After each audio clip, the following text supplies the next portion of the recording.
നാരായണ നാരായണ ശ്രീ ഗുരുവായൂരപ്പ ശരണം. ശ്രീമന്നാരായണീയം ദശകം 49 വൃന്ദാവന ഗമനം. പുലൂഖല ബന്ധനം കഴിഞ്ഞതിന് ശേഷം ദാമോദരനായിട്ട് ഭഗവാന് കുഴപ്പമൊന്നും ഉണ്ടായിട്ടില്ല വെച്ചാലും എന്തൊക്കെയോ ചില കുഴപ്പങ്ങളില്ലേന്ന് തോന്നിച്ചു ഓരോരുത്തരുടെയും മനസ്സിൽ. അപ്പോൾ ഉപനന്ദൻ എന്ന ഒരു ഗോപൻ, ഒരു രാജാവ്, ആ ചർച്ചയിൽ അടുത്ത ഒരു സുന്ദരമായിട്ടുള്ള ഭൂമിയുണ്ട്. വൃന്ദാവനം എന്നാണ് പേര്. ഗോവർദ്ധനുണ്ട്, യമുനയുണ്ട്, പുൽമേടുകളുണ്ട്, കാടുണ്ട്. അപ്പോൾ പശുപാലകരായിട്ടുള്ള നമുക്ക് ജീവിക്കാനുള്ള എല്ലാ സാഹചര്യങ്ങളും ഒത്തിണങ്ങിയതാണ്. അങ്ങോട്ട് പോവാം, നമുക്ക് എല്ലാവർക്കും സമ്മതമാണെങ്കിൽ എന്ന് പറഞ്ഞു. അപ്പം അതിനെ സമ്മതിച്ചുകൊണ്ട് എല്ലാവരും കൂടിയിട്ട് അങ്ങോട്ട് യാത്രയാവുന്നു. ആ രംഗമാണ് ഇതിൽ. ദശകം 49 ശ്ലോകം 1. ഓം ഭവൽപ്രഭാവാവിദുരാഹി ഗോപാസ്തരുപ്രപാദാദികമത്ര ഗോഷ്ഠേ അഹേതുമുൽപാദഗണം വിശങ്ക്യ പ്രയാതുമന്യത്ര മനോവിധേനു. ഭവൽ പ്രഭാവാവിദുര, ഭഗവാന്റെ പ്രഭാവാവിദുര, അങ്ങയുടെ ഈ പ്രഭാവത്തെ അവിദൂര, പ്രഭാവ അവിദൂര, ഭവൽ പ്രഭാവ അവിദൂര, ഭഗവാന്റെ ഈ പ്രഭാവത്തെ വേണ്ട രീതിയിൽ അവിദൂരമായി വെച്ചാൽ മനസ്സിലാവില്ല, ലേശം ദൂരത്താണ്. ഭഗവാന്റെ പ്രഭാവം ലേശം ദൂരത്തെ നമുക്ക് അറിയാൻ സാധിച്ചുള്ളൂ എന്നുള്ള നിലയ്ക്കാണ്. അങ്ങനെ ഭവൽ പ്രഭാവ അവിദൂര ഗോപാഹ അത്ര ഗോഷ്ഠേ തരു പ്രപാദാധികം. തരു എന്ന് പറഞ്ഞാൽ വൃക്ഷം. മരത്തിൻ്റെ പതനം, തരു പാദാധികം, പ്രപാദാധികം പതിക്കുക, പാദാധികം അത് തൊട്ടുള്ള എന്നാണ്. പതനം തൊട്ടുള്ള, മരങ്ങളുടെ പതനം തൊട്ടുള്ള, അതാണ് തരു പ്രപാദാധികം. അതും പ്രകർഷണ എന്നുള്ള അർത്ഥത്തിൽ, അതായത് എല്ലാവർക്കും വല്ലാത്തൊരു വിഷമമായില്ലോ, എല്ലാവരും അറിയുകയും ചെയ്തല്ലോ. അങ്ങനെയൊക്കെ അതുകൊണ്ടാണ് അങ്ങനെ വരാനുള്ള കാരണം. അഹേതും ഉൽപാദഗണം, ഈ ഉൽപാദങ്ങൾ, ഉൽപാദം എന്ന് പറഞ്ഞു കഴിഞ്ഞാൽ ദുശകുനം തൊട്ടുള്ള നമുക്കിഷ്ടമില്ലാത്ത കാര്യങ്ങൾ സംഭവിച്ചു കഴിഞ്ഞാൽ അതൊക്കെ ഉൽപാദങ്ങളാണ്. അറിയാതെ കൊണ്ടും പൊട്ടി വീഴുക, അതാണ് ഉൽപ്പതനം, ഉൽപാദങ്ങൾ. അങ്ങനെ ഉൽപ്പതിക്കുന്നത്, പതിക്കുന്നത്, അതും ചീത്ത രീതിയിലാണ് പതിക്കുക, അതാണ് ഉൽപ്പതനം. ഉൽപാദഗണം, അതിൻ്റെ കൂട്ടം. അപ്പോൾ ദുശകനങ്ങളുടെ കൂട്ടം. വിശങ്ക്യ, അത് എന്തെങ്കിലും അങ്ങനെ വല്ലതും ദുശകനങ്ങളാവോ എന്ന് സംശയിച്ചു എന്നാണ്. ഇങ്ങനെ വിശങ്ക്യ, നന്നായി സംശയിച്ചപ്പോൾ അന്യത്ര, മറ്റെന്തോ ഒന്ന്, മറ്റെവിടേക്കെങ്കിലും എന്നുള്ള അർത്ഥത്തിലാണ്. അന്യത്ര പ്രയാതും. അപ്പോൾ ആ വാക്കോട് കൂട്ടിച്ചേർത്താലേ അന്യത്ര, ചിലപ്പോൾ സാധനങ്ങളാവാം അല്ലെങ്കിൽ അങ്ങനെ. അപ്പോൾ അന്യത്ര പ്രയാതും എന്നായാൽ മറ്റൊരു സ്ഥലത്തേക്ക് പോകാനുള്ള ഉദ്ദേശ്യം. മനഃ, മനസ്സ്, വിധേനു, അവര് ഉറപ്പിച്ചു, വിതച്ചു, ഉറപ്പിച്ചു മലയാളത്തിൽ. ഭവൽ പ്രഭാവ വിദൂര ഗോപാഹ അത്ര ഗോഷ്ഠേ തരു പ്രപാദ അധികം അഹേതും ഉൽപാദഗണം വിശങ്ക്യ അന്യത്ര പ്രയാതും മനഃ വിധേനുഹു. അന്വയം. ഭവത് പ്രഭാവ അവിദൂര ഹി ഗോപാഹ തരു പ്രപാദ അധികം അത്ര ഗോഷ്ഠേ അഹേതും ഉൽപാദഗണം വിശങ്ക്യ പ്രയാതും അന്യത്ര മനോ വിധേനു. പദച്ഛേദം. ഭവൽ പ്രഭാവ വിദുരാഹി ഗോപാസ്തരു പ്രപാദാധികമത്ര ഗോഷ്ഠേ അഹേതുമുൽപാദഗണം വിശങ്ക്യ പ്രയാതുമന്യത്ര മനോവിധേനു. ഭവൽ പ്രഭാവ അവിദൂര, ഭഗവാന്റെ ഈ മഹത്വം കുറച്ച് ദൂരത്ത് ഇരിക്കുന്നു എന്ന് പറഞ്ഞു കഴിഞ്ഞാൽ നമുക്ക് അത്രയേ മനസ്സിലായിട്ടുള്ളൂ. അങ്ങനെ മനസ്സിലാവാത്തത് കൊണ്ട്, ഭഗവാന്റെ ഈ മഹത്വം അറിയാത്തത് കൊണ്ട്, ഗോപാഹ അത്ര ഗോഷ്ഠേ, ഈ ഗോപന്മാർ, ആ ഗോഷ്ഠം എന്ന് പറഞ്ഞാൽ ഗോകുലം, അവിടെ അവർ താമസിക്കുന്ന, പശുക്കളെ മേയ്ക്കുന്നവർ താമസിക്കുന്ന സ്ഥലം, പശുക്കൾ താമസിക്കുന്ന സ്ഥലം, ഗോഷ്ടം. അപ്പോൾ തൊഴുത്ത് എന്ന് പറയാൻ വേണമെങ്കിൽ, അല്ലെങ്കിൽ ആ പശുക്കൾ മേയുന്നതായിട്ടുള്ള സ്ഥലം ഗോഷ്ടം, അങ്ങനെയാണ് പറയുക.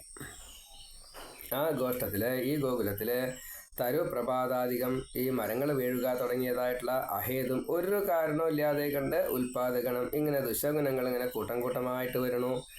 വിശങ്ക്യ, അപ്പോൾ ആ കാര്യത്തിലൊന്ന് സംശയിച്ചു. എന്നിട്ട് അന്യത്ര പ്രയാതും മറ്റൊരു സ്ഥലത്തേക്ക് പോകാം എന്ന് മനഃവിധേനു അങ്ങനെ മനസ്സിൽ ഉറപ്പിച്ചു. തത്രോപനന്ദാഭിധ ഗോപവര്യോ ജഗൗ ഭവൽ പ്രേരണയൈവ നൂനം ഇത പ്രതീച്യാം വിപിനം മനോജ്ഞം വൃന്ദാവനം നാമ വിരാജതീതി.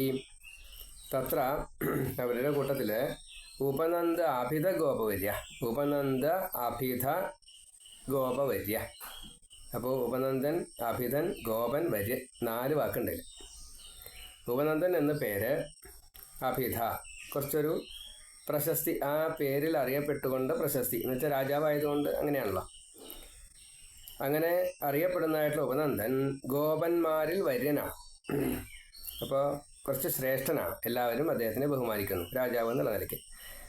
ഉപനന്ദൻ എന്ന പേരായിട്ടുള്ള ഗോപമുഖ്യൻ ഭവൽ പ്രേരണയ, ഭഗവാന്റെ പ്രേരണ കൊണ്ട്, എന്നുവെച്ചാൽ ഭഗവാൻ ഇങ്ങനെ പറഞ്ഞിട്ടൊന്നുമില്ല, ഭഗവാൻ ഉള്ളിലങ്ങോട്ട് തോന്നിച്ചു, ഞാൻ ഗോകുലത്തിന് ഈ വൃന്ദാവനം ഇവിടെ കൊണ്ടുവന്ന് എനിക്ക് അങ്ങോട്ട് പോകാനാണ്, അതുകൊണ്ട് അത് പറഞ്ഞോളൂ. അപ്പോൾ ഇങ്ങനെയൊന്നും തോന്നിയിട്ടുണ്ടാവില്ല.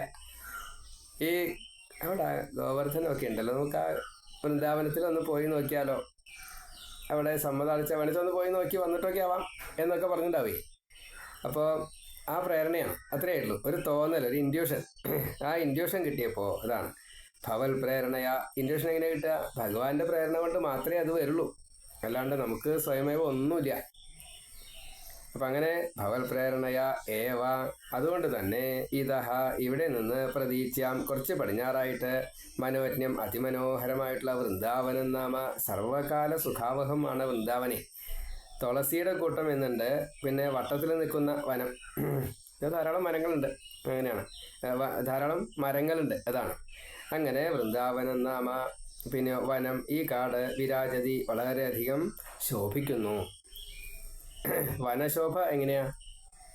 നമ്മൾ വനത്തിൻ്റെ പലതായിട്ടുള്ള അനുഭവങ്ങൾ നമുക്ക് കിട്ടും. കാട്ടിൽ പോയി കഴിഞ്ഞപ്പോൾ, കാട് കാണാൻ വലിയ ബുദ്ധിമുട്ടാണ്, തിക്കായിട്ടുള്ള കാടൊന്നും കാണലില്ല, വളരെ ദുർലഭം, എല്ലാവർക്കും സാധ്യം ആയിച്ച അത്രയേ ഉള്ളൂ. മറ്റിപ്പോൾ തിക്കൊന്നുമില്ല, കുറച്ച് മരങ്ങളുണ്ടാവും, അതിന് നമ്മൾ കാടെന്ന് വിളിക്കും, ആ മട്ടാണ്.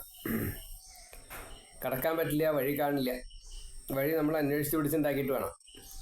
കുറ്റിക്കാടും ഉണ്ടാവും, നിറച്ച് മരങ്ങളും ഉണ്ടാവും. അതേപോലെ പേടിപ്പെടുത്തുന്ന രീതിയിലുള്ള ശബ്ദങ്ങൾ, പിന്നെ പുലി, കടുവ, പെരുമ്പാമ്പ്, അങ്ങനെയുള്ളത്, പിന്നെ ചീവീട് തുടങ്ങിയുള്ളത് വളരെ ബുദ്ധിമുട്ടാണ്. യഥാർത്ഥത്തിലുള്ള കാടാണെങ്കിൽ അവിടെ അട്ടയുണ്ടാവും, ഇല ചീഞ്ഞിട്ട് അങ്ങനെ ചിലപ്പോൾ അതിലൊക്കെ പാമ്പുണ്ടാവും, ഒന്നും പറയാൻ പറ്റില്ല. അപ്പോൾ അതൊക്കെ വലിയ ബുദ്ധിമുട്ടാണ്. അപ്പോൾ അതേ കാടെന്ന് പറഞ്ഞു കഴിഞ്ഞാൽ കുറച്ച് ഭീകരമാണ്. ഇവിടെ അങ്ങനെയല്ല, ഇവിടെ സുഖമായിട്ട് അങ്ങനെയാണ്, പുൽമേടുകൾ, നിറച്ച് മരങ്ങൾ, അങ്ങനെയാണ്. അപ്പോൾ ആ കാട് സുഖ, അടുത്ത് പുഴയുണ്ട്, അതേപോലെ തന്നെ കുറ്റിച്ചെടികളൊക്കെ, ഒരു പൂങ്കുടിൽ എന്നൊക്കെ അല്ലേ, അങ്ങനെ കൂടുതലാണ്. കുറ്റിച്ചെടികളുടെ നിറച്ച് മറ്റേ വള്ളിക്കുടിലായിട്ടാണ്, അതിൽ നിറച്ച് പൂക്കളൊക്കെ ഉണ്ട്. ഒരു ഗുഹയിലേക്ക് ചെന്നിരുന്നാൽ എങ്ങനെയാണ്, ആ ഗുഹ ഉണ്ടാക്കിയത് ഈ ചെടികളുടെ ഇലകളെ കൊണ്ടാണ്. കൊമ്പും ഒക്കെ വളരെ കുറവ്, ഇലയും കാര്യങ്ങളൊക്കെ കൂടുതൽ, ചെറിയ ഇലകളാവുക, അടുത്തടുത്ത ഇലകൾ ഉണ്ടാവുക. അപ്പോൾ തണൽ നല്ലോണം കിട്ടും, ഒരു തണുപ്പും കിട്ടും, അതിൽ പൂക്കളുണ്ട് വെച്ചാൽ സുഗന്ധവും കിട്ടും. കായകൾ, പഴങ്ങൾ എന്തെങ്കിലും തൂങ്ങി നിൽക്കണമെന്ന് വെച്ചാൽ അത് തിന്നാനുമായി. അപ്പോൾ ഇങ്ങനെയുള്ള, അതാണ് അതിമനോഹരമാണ്. എത്രയാണ് വർണ്ണിക്കേണ്ടത് ചോദിച്ചാൽ മനസ്സിലായി, അങ്ങനെ ഉണ്ട്, പലതുണ്ട്. ഇങ്ങനെ വൃന്ദാവനം നാമ വനം വിരാജതി, അതുകൊണ്ട് അത് ശോഭയാണ്. പിന്നെയോ ഇതി ജഗൗ, ഇങ്ങനെ ഉറക്കെ പറഞ്ഞു, എന്ന് വെച്ചാൽ ഉറപ്പിച്ച് പറഞ്ഞു, അതാണ് ജഗൗ. ഇത് മതി എന്നുള്ള നിലയ്ക്കുള്ള ഒരു, അങ്ങനെ തോന്നിക്കും ആ വാക്ക് കേട്ട് കഴിഞ്ഞാൽ, ആ ശരിയാണ് എന്ന്. കാരണം ഇവർക്ക് കേട്ട് കഴിഞ്ഞാൽ അറിയാം അവിടെ എങ്ങനെ ഒന്നുണ്ടെന്നുള്ളത്. എന്നാൽ ശരി, അത് കുഴപ്പമില്ല കേട്ടോ, കുറച്ച് ഇതിനേക്കാൾ നല്ലതാ എന്ന് പറയും, അതാണ്. തത്ര ഉപനന്ദ അഭിധ ഗോപവര്യ ഭവൽ പ്രേരണയ ഏവ ഇതഃ പ്രതീച്യാം മനോജ്ഞം വൃന്ദാവനം നാമ വനം വിരാജതി ഇതി ജഗൗ, ഇങ്ങനെ അന്വയം. തത്ര ഉപനന്ദ അഭിധ ഗോപവര്യ ജഗൗ ഭവൽ പ്രേരണയ ഏവ നൂനം ഇതഃ പ്രതീച്യാം വിപിനം മനോജ്ഞം വൃന്ദാവനം നാമ വിരാജതി ഇതി, ഇങ്ങനെ പദച്ഛേദം. അപ്പോൾ അവരുടെ കൂട്ടത്തിലുള്ള ഉപനന്ദൻ എന്ന പേരായിട്ടുള്ള ഈ ഗോപമുഖ്യൻ ഭഗവാന്റെ പ്രേരണ കൊണ്ട് ഇവിടെ നിന്ന് പടിഞ്ഞാറ് ഭാഗത്ത്, ഈ അമ്പാടിയുടെ പടിഞ്ഞാറ് ഭാഗത്തായിട്ട് അതിമനോഹരമായിട്ടുള്ള വൃന്ദാവനം എന്നൊരു ഭൂപ്രദേശമുണ്ട്. അത് കാടാണ്. അവിടെ വളരെയധികം സുഖ സൗകര്യങ്ങളൊക്കെ ഉണ്ടായതുകൊണ്ട് ആ കാട് പുറമേ നിന്ന് കാണുമ്പോൾ തന്നെ വല്ലാത്തൊരു ശോഭയാണ് അതിന്. അങ്ങനെ എല്ലാവരാലും പുകഴ്ത്തപ്പെട്ടു നിൽക്കുന്നു എന്ന്, അത് വിരാജിക്കുന്നു എന്ന വാക്കുകൊണ്ട് പറഞ്ഞു. ഉപനന്ദനാണ് പറഞ്ഞത്. തത്രോപനന്ദാഭിതഗോപവർയോ ജഗൗ ഭവൽ പ്രേരണയൈവ നൂനം ഇത പ്രതീച്യാം വിപിനം മനോജ്ഞം വൃന്ദാവനം നാമ വിരാജതീതി ബൃഹദ്വനം തത്ഖലു നന്ദമുഖ്യ വിധായ ഗോഷ്ഠീനമഥ ക്ഷണേന ത്വദന്വിതജ്ജനനീ നിവിഷ്ട ഗരിഷ്ഠയാനാനുഗത വിജയലൂ. അഥ നന്ദമുഖ്യാഹ, അതിനുശേഷം ഈ നന്ദൻ തൊട്ടുള്ള, നന്ദൻ മുഖ്യനായിട്ട് നന്ദൻ്റെ കീഴിൽ നന്ദഗോപരാണ് മുഖ്യൻ, അപ്പോൾ രാജാവാണ്. ഇങ്ങനെ 9 ഗണങ്ങളുണ്ടെന്നാണ്. നന്ദഗോപുര ഒരു രാജാവ് ഒരു ഗണത്തിൻ്റെ, അതേപോലെ വൃഷഭാനു മറ്റൊരു ഗണത്തിൻ്റെ രാജാവാണ്. ഇങ്ങനെ ഉപനന്ദൻ മറ്റൊരു ഗണത്തിൻ്റെ രാജാവാണ്. എങ്കിലും അത് ഇതിൽ പെട്ടതാ, ഈ നന്ദഗോപുരൻ്റെ കീഴിൽ പെട്ടതാ. അതല്ലാതെ കണ്ടുകൊണ്ട് 9 തരത്തിൽപ്പെട്ടതായിട്ടുള്ള ഗണങ്ങളുണ്ടെന്നാണ് ഗർഗഭാഗവത് അത് പറയുന്നുണ്ട്. ഇങ്ങനെ നന്ദൻ മുഖ്യനായിട്ടുള്ള ആ ഗോകുലം, തത് ബൃഹദ്വനം, ആ ബൃഹദ്വനം എന്ന പേരായിട്ടുള്ള ഗോകുലത്തെ ഗൗഷ്ഠീനം പഴയതുപോലെ ഗോഷ്ഠമാക്കി തീർത്ത്, ത്വത് അന്വിത ജനനി നിവിഷ്ട ഗരിഷ്ഠ യാന അനുഗത, അങ്ങയുടെ പേരോടുകൂടി, അങ്ങയോട് കൂടിയിട്ട് അങ്ങയുടെ അമ്മ യശോദ ഇരിക്കുന്ന ശ്രേഷ്ഠമായിട്ടുള്ള തേരിനെ പിന്തുടരുന്നവരായിട്ട് ക്ഷണേന വിജയലു, ചലിച്ചു, വേഗത്തിൽ തന്നെ യാത്ര തിരിച്ചു. ഈ നന്ദഗോപുര മുഖ്യനായിട്ടുള്ള ആ ഗോകുലം, ഈ ഗോപീഗണം അല്ലെങ്കിൽ ഗോപഗണം, തത് ബൃഹദ്വനം, ആ ബൃഹദ്വനം എന്ന ആ സ്ഥലത്തെ ഗൗഷ്ഠീനം പഴയതുപോലെ തന്നെ ഈ ഗോഷ്ഠമാക്കി തീർത്തുകൊണ്ട്, ത്വത് അന്വിത ജനനി നിവിഷ്ട ഗരിഷ്ഠയാന അനുഗത ത്വയാ, അങ്ങയാൽ അന്വിതമായിട്ടുള്ള ചാൽ അങ്ങയോട് കൂടിച്ചേർന്നതായിട്ടുള്ള അങ്ങയുടെ ജനനിയാൽ, അമ്മയുടെ ഈ യശോദ അമ്മയുടെ കൂട്ട് ഒപ്പമുണ്ട്, നിവിഷ്ടമായ പ്രവേശിക്കപ്പെട്ടതായിട്ടുള്ള ഗരിഷ്ഠമായിട്ടുള്ള അതിശ്രേഷ്ഠമായിട്ടുള്ള യാനത്തെ, ഒരു തേരിന്, വാഹനം എന്നാണ് യാനത്തിൻ്റെ അർത്ഥം, ആ രഥത്തെ അനുഗത പിന്തുടരുന്നവരായിട്ട് ക്ഷണേന വേഗത്തിൽ തന്നെ വിജയതു പുറപ്പെട്ടു. അപ്പോൾ ഇവിടെ നന്ദഗോപര്, യശോദ, 2 ഉണ്ണികൾ, രോഹിണി എല്ലാവരും കൂടിയിട്ട് ഒരു തേര് കയറി. എന്നിട്ട് ആ വലിയ തേരിനെ ഈ പശുക്കൾ, ഗോപന്മാർ, ഗോപികൾ, മറ്റു കുട്ടികൾ, പിന്നെ സാധനങ്ങളൊക്കെ കയറ്റിയിട്ടുള്ള കാളവണ്ടികൾ, ഇങ്ങനെ എല്ലാവരും കൂടിയിട്ട് ഭഗവാനെ അനുഗമിച്ചു എന്നാണ് ഈ ശ്ലോകത്തിൻ്റെ അർത്ഥം. അപ്പോൾ ഉപനന്ദൻ പറഞ്ഞ ആ സമയത്ത് തന്നെ ഈ നന്ദഗോപര് ഇത്രയും കാലം ഭഗവാന്റെ ഈ ആവാസ സ്ഥാനത്തിൽ അല്ലെങ്കിൽ അമ്പാടിയിൽ ബൃഹദ്വനം എന്നതായിട്ടുള്ള ആ ഗോകുലത്തെ അവർ ആദ്യം എങ്ങനെയാണോ ഉണ്ടായിരുന്നത് എന്ന് വെച്ചാൽ, അവിടെ ഇവർ കെട്ടപ്പെട്ടതായിട്ടുള്ള മറ്റേ താമസിക്കാനുള്ള സ്ഥലം, അങ്ങനെയുള്ള ടെൻറ്റുകൾ, അങ്ങനെയൊക്കെയാണ് ഇവരൊക്കെ, ഒരു പ്രത്യേക രീതിയിലാണല്ലോ ഇവരുടെയൊക്കെ താമസ സ്ഥലം. അപ്പോൾ അതിനെല്ലാം എടുത്തുകൊണ്ട് പൂർവ്വസ്ഥിതിയിലാക്കി എന്ന് പറഞ്ഞാൽ പിന്നെ അവിടെ ഒന്നുമില്ല, ബാക്കി ആ സ്ഥലം മാത്രമേ ഉള്ളൂ. അതാണ് പഴയതുപോലെയാക്കി ഗോഷ്ഠമാക്കി തീർത്തു. ഇനി ഗോഷ്ഠം എന്നുള്ളത് മറ്റ് പശുക്കൾ പിന്നെയും വരും. ഈ പശുക്കൾ ഇവരുടെ പശുക്കൾ മാത്രമല്ല, ഇവരുകൊണ്ട് പോന്നു കഴിഞ്ഞാൽ വേറെ പശുക്കൾ വരും.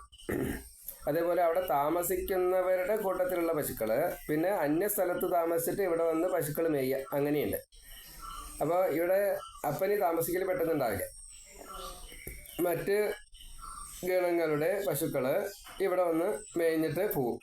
ആ രീതിയിലുള്ള ഗോഷ്ഠമാക്കി തീർത്തു. പിന്നെയോ ഇപ്പോൾ ശ്രീകൃഷ്ണ യശോദയും കയറി ഈ അതിശ്രേഷ്ഠമായിട്ടുള്ള തേരിൻ്റെ പിന്നാലെ എല്ലാവരും വാഹനങ്ങളും അനുഗമിച്ചു. അപ്പോൾ ഈ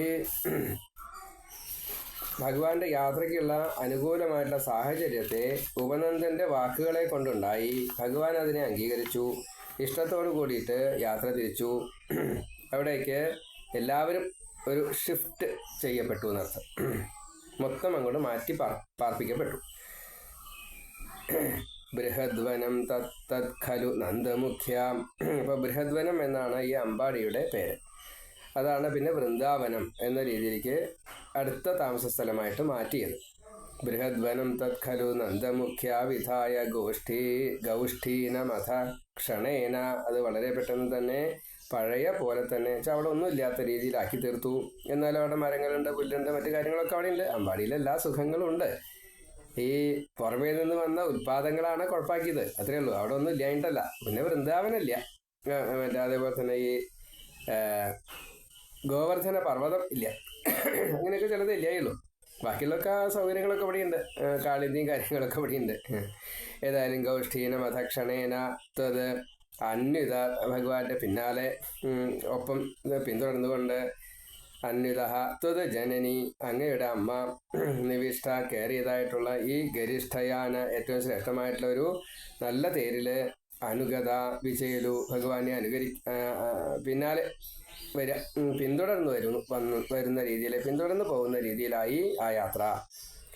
ബൃഹദ്വനം തത് ഖലു നന്ദമുഖ്യ വിധായ ഗൗഷ്ഠീനം അഥ ക്ഷണേന ത്വത് അന്വിത ത്വത് ജനനി നിവിഷ്ട ഗരിഷ്ഠ യാന അനുഗത വിജയലു. ഇങ്ങനെ യാത്ര തിരിച്ചു. അനോമനോജ്ഞധ്വനിധേനുപാളീഘുര പ്രണാദാന്തരദോ വധൂഭി ഭവദ്വിനോദാലപിതാക്ഷരാണി പ്രപീയ നാജ്ഞായത മാർഗദൈർഘ്യം. ഇങ്ങനെ വേണമെന്നാ, ജീവിതത്തിലും കൂടി അങ്ങനെ വേണം. എന്താ വേണ്ടത്? നമ്മൾ യാത്ര മുക്തിയിലേക്കുള്ള ഒരു പ്രയാണമാണ് ഇപ്പം നമ്മൾ. അപ്പോൾ പോകുന്ന വഴിക്ക് നമുക്കുണ്ടാവുന്ന ഈ വിഷമങ്ങളുണ്ടല്ലോ, അത് അറിയരുത് എന്നാ. അനോമനോജ്ഞധ്വനി ധേനുപാളി ഘുര പ്രണാദാന്തരത. വണ്ടികളുടെ അതിമനോഹരമായിട്ടുള്ള ഈ ശബ്ദം, പശുക്കൾ ഇങ്ങനെ നടക്കുമ്പോൾ കുളമ്പടിയുടെ ശബ്ദം, അതിൻ്റെ ഇടയിൽ മനോജ്ഞ ധ്വനി, മനസ്സിനെ എത്രത്തോളം ഈ ശബ്ദത്തെ കേൾക്കുമ്പോൾ, ഈ രംഗത്തിൽ ഇടപെടുമ്പോൾ എത്രത്തോളം മനസ്സിന് ആനന്ദമുണ്ടാകുന്നു, സന്തോഷമുണ്ടാകുന്നു. ധേനുപാളി, ധേനുവിൻ്റെ, പശുവിൻ്റെ ഈ പാളി രണ്ടായിട്ടാണല്ലോ വരിക. അതാണ് ഇരട്ടക്കുളമ്പാണ്. ഇരട്ടക്കുളമ്പായതുകൊണ്ടാണ് പാളി എന്ന് പറയാനുള്ള കാരണം. ഘുര പ്രണാദാന്തരത. അപ്പോൾ ഈ കുളമ്പ് കൊണ്ട് ഇങ്ങനെ മറ്റേ വരണ്ടാന്നോ, അല്ലെങ്കിൽ നടക്കുമ്പോൾ കുളമ്പടിയുടെ ആ ശബ്ദം ഉണ്ടാവുന്നോ, അതിങ്ങനെ പുറമേക്ക് ആ ശബ്ദം വരുമല്ലോ. അപ്പം ആ ശബ്ദം അത് കേൾക്കുമ്പോൾ ഉണ്ടാകുന്ന സന്തോഷം. ഭവത് വിനോദ ആലപിത അക്ഷരാണ്. അവിടുത്തെ ആലാപനങ്ങളെ കൊണ്ട് ഭഗവാൻ ഒരുട്ടം കളിവാക്കുകൾ, ചില ശബ്ദങ്ങളൊക്കെ ഉണ്ടാക്കുമല്ലോ, ചില പറയലുകൾ ഒക്കെ ഉണ്ടാവും. നർമ്മ വാക്കുകളെ ഭഗവാൻ പറയുമ്പോൾ ആ അക്ഷരങ്ങളെ ആലപിത അക്ഷരാണി പ്രപീയ, നല്ലോണം കുടിച്ച് എന്നാണ്. ഭവത് വിനോദ, ഭഗവാന്റെ ഈ ശ്രീകൃഷ്ണന്റെ വിനോദത്തിന് വേണ്ടിയിട്ട് ഭഗവാൻ പറയുന്നതായിട്ടുള്ള ആലപിത അക്ഷരാണി, പറയപ്പെടുന്നതായിട്ടുള്ള അക്ഷരങ്ങൾ. ഒന്നുകിൽ ഭഗവാനെ കുറിച്ച് പാട്ട് പാടിയിട്ട് അതല്ലെങ്കിൽ ഭഗവാൻ തന്നെ പറയുന്നതായിട്ടുള്ള കളിവാക്കുകൾ. ഭവത് വിനോദ ആലപിത അക്ഷരാണി പ്രപീയ. അപ്പോൾ ഭഗവാന്റെ ഈ നർമ്മവാക്കുകൾ, ഭഗവാൻ പലതും പറയുന്നത് ഇങ്ങനെ കേൾക്കുമ്പോൾ ഉണ്ടാവുന്ന ആ അക്ഷരങ്ങൾ, അതിലൊക്കെ ഈ ബീജാക്ഷരങ്ങളുടെ അത് വളരെ ഊർജസ്വലം ആണ്. അപ്പം അങ്ങനെ അതിനെ ആസ്വദിച്ചുകൊണ്ട് വധൂഭി, ഈ ഗോപ വനിതകൾ മുഴുവൻ, എല്ലാവരും വധുക്കളാണ്, ഭഗവാന്റെ വധുക്കളാണ്. ആ രീതിയിലാണ് ഗോകുലത്തെ മുഴുവൻ കണ്ടത്. സ്ത്രീകൾ മുഴുവൻ ഭഗവാന്റെ വധുക്കളാണ്. അപ്പോൾ അവിടെ മുത്തശ്ശിമാർ മുതലേ ഏറ്റവും ചെറിയ കുട്ടികളടക്കം ഭഗവാന്റെ വധുക്കളാണ്. മാർഗദൈർഘ്യം, ഈ വഴിയുടെ ദൂരം ന അജ്ഞായത, അറിഞ്ഞതേയില്ല. ഈ മാർഗദൈർഘ്യം ന അജ്ഞായത എന്നുള്ള ഭാവത്തിൽ നമ്മുടെ ഈ ഉപാസന കൊണ്ട് നമുക്ക് എത്താൻ സാധിക്കണം. അതാണ് പറഞ്ഞത്. വഴിയുടെ ദൂരം അവർ അറിഞ്ഞില്ല. അനോമനോജ്ഞധ്വനിധേനുപാളി ഖുരപ്രണാദാന്തരതോ വധൂഭി ഭവദ്വിനോദാലപിതാക്ഷരാണി പ്രപീയനാജ്ഞായതമാർഗദൈർഘ്യം. നമ്മളെല്ലാ ദിവസവും രാവിലെയും ഉച്ചയ്ക്കും വൈകുന്നേരവും ഭഗവാന്റെ നാമം ജപിക്കണം. കുറച്ചു നേരമെങ്കിലും ഭഗവത് പ്രേരിതമായിട്ട്, ഭഗവത് ഉന്മുഖമായിട്ട്, അത് മാത്രമായിട്ട് ഉപാസന ചെയ്യണം. അങ്ങനെ ചെയ്തു കഴിഞ്ഞാലത്തെ ഫലം ഇതാണ്. ഇതിൻ്റെ ഈ ഒരു എനർജി ആ ദിവസം മുഴുവനും നിൽക്കും. അപ്പം നമുക്കുണ്ടാവുന്ന കഷ്ട നഷ്ടങ്ങൾ, ദുഃഖ ദുരിതങ്ങൾ നമ്മളറിയാതെ കണ്ട് അത് സാരില്ല എന്ന് നമുക്ക് തോന്നും. അതാണ്. അപ്പോൾ ഇവിടെ എന്താ ഉണ്ടായത്?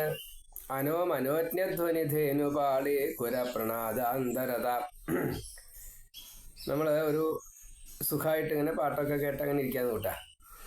കാളവണ്ടി ഇങ്ങനെ പോവുകയാണെന്ന് വെച്ചാൽ അതിൻ്റെ ശബ്ദം കേട്ടാൽ അത്ര സുഖമൊന്നും ഉണ്ടാവില്ല. പക്ഷെ ഇവിടെ ലക്ഷ്യം എന്താ?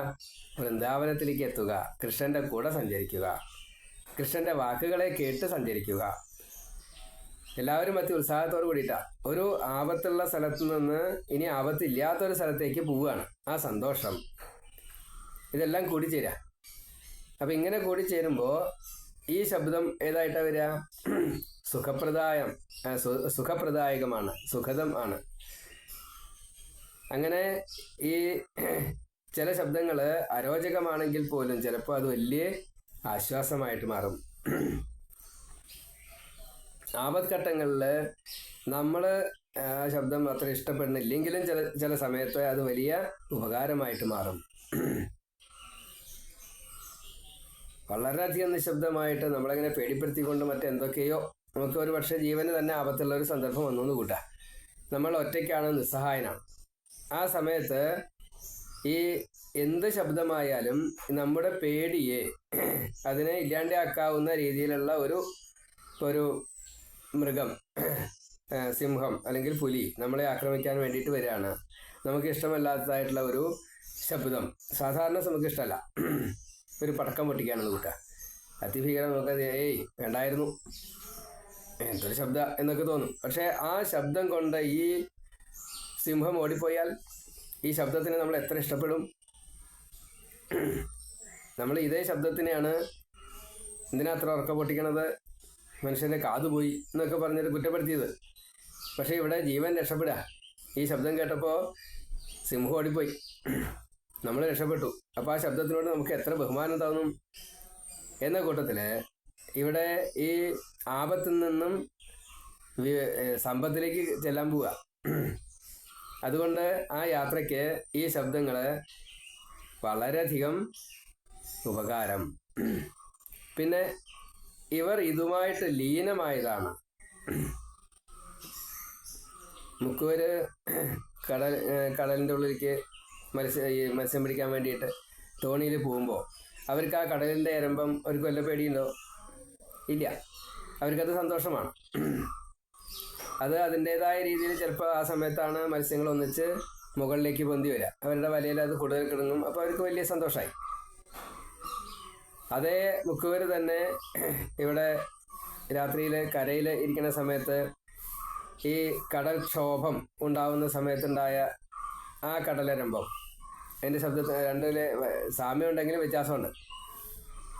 അപ്പോൾ കടൽ ഒന്നിച്ച് കരയിലേക്ക് കയറുമോ എന്നുള്ള ഭീതി അവരിൽ തന്നെ ഉണ്ടാകുന്ന ഒരേ ശബ്ദ.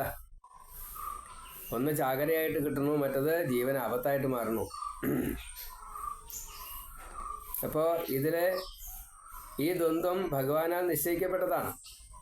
ഇപ്പം ഇവിടെ അനോമനോജ്ഞധ്വനി ധേനുപാളി ഖുര പ്രണാദാന്തരത, ഇത് വളരെ ഇഷ്ടത്തോടു കൂടിയിട്ട് ഈ വണ്ടികളുടെ കരകര ശബ്ദവും അതേപോലെ പശുക്കളുടെ കുളമ്പടി ശബ്ദവും, അപ്പോൾ അത് കേട്ടും കൊണ്ട് വളരെ സന്തോഷത്തോടു കൂടിയിട്ട് ഭവദ് വിനോദ ആലപിത അക്ഷരാണി പ്രപീയ, ഭഗവാനാൽ പറയപ്പെടുന്നതായിട്ടുള്ള ഈ ശബ്ദം അതിന് താളവാദ്യം പോലെയായി. കളിവാക്കായാലും ശരി, പലതരത്തിൽപ്പെട്ടതായിട്ട് ശബ്ദങ്ങൾ ഭഗവാൻ ഉണ്ടാക്കും. ആ ശബ്ദങ്ങളൊക്കെ ഈ ശബ്ദങ്ങളുടെ അകമ്പടിയോട് കൂടിയിട്ട് കേൾക്കുമ്പോൾ അതിനെ ആസ്വദിച്ചുകൊണ്ട് അവർ ഈ വധുക്കൾ മുഴുവൻ, അവിടെ ആണ പെണ്ണൊന്നും ഇല്ല കേട്ടോ, അതേപോലെ പശുവർഗം, ഗോപന്മാരും ഗോപികളും ഗോപബാലന്മാരും ഗോപബാലികമാരും ഈ പശുക്കളും പശുക്കുട്ടികളും, പിന്നെ അവരുടെ കൂടെ തത്ത കൊണ്ടുവരുന്ന സാധനങ്ങളൊക്കെ ഉണ്ട്. പെറ്റ്സൊക്കെ ധാരാളം ഉണ്ടാവും, എല്ലാം ഉണ്ടാവും. പൂച്ച അല്ലേ, മർക്കടന്മാർ വരെ പിന്നാലെ കൂടുന്നുണ്ടാവും. അങ്ങനെയാണ് അതിൻ്റെ സ്വഭാവം. അവർക്കൊക്കെ കൃഷ്ണൻ്റെ വധു എന്ന ഭാവമുണ്ട്. ആണും പെണ്ണൊന്നും വ്യത്യാസമില്ല, മനുഷ്യൻ മൃഗം എന്നുള്ള വ്യത്യാസമില്ല. അവർക്കൊക്കെ എന്താണ്, ഈ ശബ്ദത്തെ അവർ പ്രപീയ നന്നായിട്ട് പാനം ചെയ്തു. അതുകൊണ്ട് തന്നെ മാർഗദൈർഘ്യം നാജ്ഞായത, ആ വഴിയുടെ ദൂരം അവർ അറിഞ്ഞില്ല. അപ്പം നമ്മൾ യാത്ര ചെയ്യുമ്പോൾ ഇങ്ങനെയുള്ള ഈ പാട്ടും സിനിമയൊക്കെ വയ്ക്കാനുള്ള കാരണം എന്താ? ആ ബോറടി ഒഴിവാക്കാൻ വേണ്ടിയിട്ടാണ്. മറ്റൊന്നിലേക്ക് ശ്രദ്ധ തിരിക്കുകയാണ്. അനോ മനോജ്ഞധ്വനിധേനുപാളി ഘുരപ്രണാദാന്തരതോ വധൂഭി ഭവദ്വിനോദാലപിതാക്ഷരാണി പ്രപീയനാജ്ഞായത മാർഗദൈർഘ്യം നിരീക്ഷ്യ വൃന്ദാവനമീശ നന്ദ പ്രസൂനകന്ദ പ്രമുഖദ്രുമൗഘം അമോദധാ സാദ്വലവ സാന്ദ്രലക്ഷ്മ്യാ ഹരിന്മണി കുട്ടിമപുഷ്ടശോഭം. അല്ലയോ ഭഗവാനെ ശ്രീകൃഷ്ണ, മേൽപ്പത്തൂര് ഗുരുവായൂരപ്പനോട് പറയാണ്. എന്താ പറയണത്? നന്ദ പ്രസൂന കന്ദ പ്രമുഖ ദ്രുമൗഘം. നന്ദത് വിടരുന്നതായിട്ടുള്ള എന്നൊരർത്ഥം. ആനന്ദം ഉണ്ടായിക്കഴിഞ്ഞാൽ മുഖം പ്രസാദിക്കും, മുഖം വിടരും. പൂക്കള് ആ സമയം വന്നു കഴിഞ്ഞാൽ വിടരും. അപ്പം അത് പൂക്കൾ മറ്റുള്ളവർക്ക് ആനന്ദത്തെ കൊടുക്കും. പ്രസൂന കുന്ദ, പ്രസൂനം എന്ന് പറഞ്ഞു കഴിഞ്ഞാൽ നല്ല സുഗന്ധമുള്ളതായിട്ടുള്ള ആ പുഷ്പങ്ങള്. കുന്തം, മുല്ല തൊട്ടുള്ള പ്രമുഖ, ഏറ്റവും നല്ല നല്ല ചെടികൾ, നമ്മളൊക്കെ ഇഷ്ടപ്പെടുന്ന കൂടുതൽ പ്രശസ്തിയുള്ള എന്നർത്ഥം. പ്രമുഖ ദ്രുമൗഘം. അതേപോലെ തന്നെ ഇതിൻ്റെ കൂട്ടങ്ങൾ, ഒരു പൂക്കൾ ഒരുപോലെ, മുല്ല മാത്രമല്ല, മുല്ല ഉണ്ടാവും, പിച്ചയ്ക്ക് ഉണ്ടാവും, കുറുക്കുത്തി ഉണ്ടാവും, മന്ദാരം ഉണ്ടാവും, ഇതൊക്കെ അങ്ങനെ കൂട്ടം എന്നാ പറഞ്ഞത്. മുല്ലകളുടെ തന്നെ ഒരു കൂട്ടം ഉണ്ടാവാം, തുളസികളുടെ ഒരു കൂട്ടം ഉണ്ടാവാം, മറ്റു പൂക്കളുടെ കൂട്ടം ഉണ്ടാവാം, നന്ദ്യാർവട്ടായാലും മന്ദാരായാലും ഇങ്ങനെ ഉണ്ടല്ലോ, ചെമ്പരത്തി ആയാലും ഒക്കെ ഉണ്ടാവില്ലേ. ഇങ്ങനെ പൂക്കളുടേതായിട്ടൊരു കൂട്ടം അതിൻ്റെ പ്രസൂനങ്ങളാണ്. വളരെയധികം സുഗന്ധത്തെ പരത്തുന്നു. അതിനെ അവ ചൊരിയുന്നതായിട്ടുള്ള ഈ രണ്ട് ആനന്ദം, ഒന്ന് മൂക്കിന്, മറ്റത് കണ്ണിന്. അതേപോലെ ശാദ്വല സാന്ദ്ര ലക്ഷ്മിയ, സാന്ദ്രമായിട്ടുള്ള തിക്കായിട്ടുള്ള പുൽച്ചെടികൾ, പുൽച്ചെടിയല്ല, പുല്ല് വർഗം, പശുക്കൾക്ക് തിന്നാൻ. ശാദ്വല സാന്ദ്ര ലക്ഷ്മിയ, നോക്കണേ, അതിനെ ലക്ഷ്മി എന്നാ പറഞ്ഞത്. എന്താ അത്? ഈ പുല്ല് പശുക്കൾക്ക് കിട്ടിയില്ല വെച്ചാൽ പശുക്കൾ എങ്ങനെയാ രക്ഷപ്പെടുക? ആഹരിക്കണ്ടേ? അപ്പോൾ അവർക്ക് ഈ പുല്ല് ലക്ഷ്മി തന്നെയാണ്.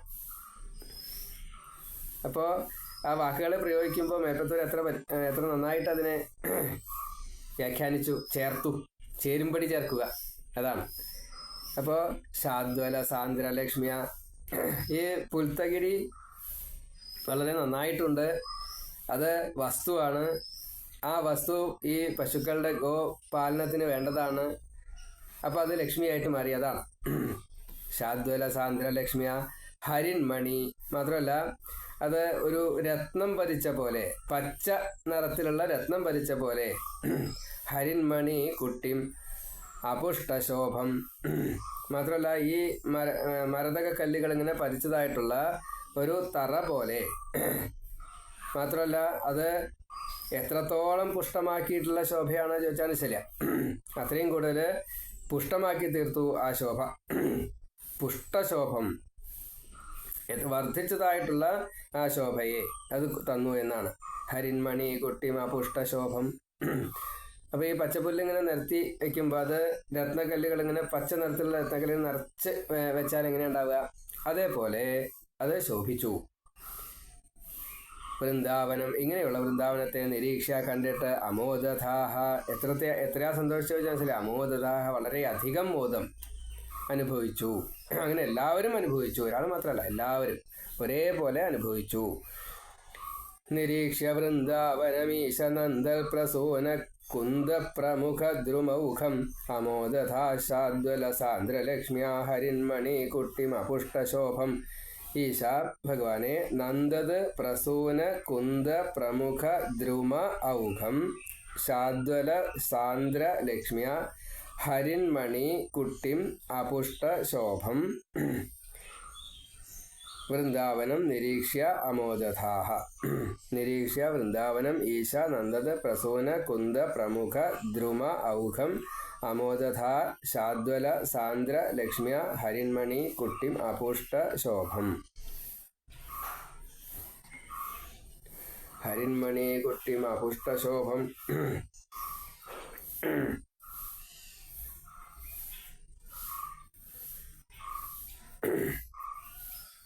ഹരിന്മണി കുട്ടിമ പുഷ്ടശോഭം.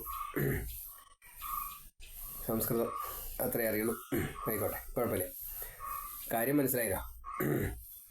ഭഗവാനെ മേപ്പത്തൂർ പറയാണ്, ഈ വികസിക്കുന്നതായിട്ടുള്ള പുഷ്പങ്ങൾ, അപ്പോൾ വിടർന്നു വരുന്നതായിട്ടുള്ള പുഷ്പങ്ങൾ, മുല്ല തൊട്ടുള്ള പല ചെടികളിലുള്ള പല പുഷ്പങ്ങൾ, അതേപോലെ തന്നെ ഈ മണത്തിട്ടകളിൽ പച്ചപ്പുല്ലിങ്ങനെ ധാരാളം പുൽത്തകിടികൾ ഇങ്ങനെ നിറച്ച് അതിങ്ങനെ ഈ മരതക കല്ലുകൾ, പച്ച രത്നക്കല്ലുകൾ പതിച്ച പോലെയുള്ള അതിൻ്റെ ശോഭ, ഈ പുല്ലിൽ നിന്നിങ്ങനെ പതിക്കുന്നത്, അത് ഈ നിലം മുഴുവനെ പച്ച മരതക കല്ലിങ്ങനെ രത്നങ്ങൾ പതിച്ച പോലെയുള്ള ഈ നിലം, അങ്ങനെ ശോഭ കൂട്ടിയതായിട്ടുള്ള ആ വൃന്ദാവനത്തെ കണ്ടപ്പോൾ അതിയായിട്ട് സന്തോഷിച്ചു.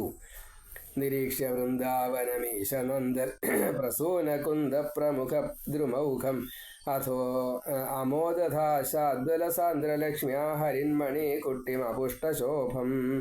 ഇപ്പോൾ 5ാമത്തെ ശ്ലോകമാണ് നമ്മൾ പാരായണം ചെയ്തത്. ഇനി 6ാമത്തെ ശ്ലോകം തൊട്ടിട്ട് അടുത്തതിന് പറയാം. സർവത്ര ഗോവിന്ദ നാമ സങ്കീർത്തനം. ഗോവിന്ദ ഗോവിന്ദ നാരായണ നാരായണ.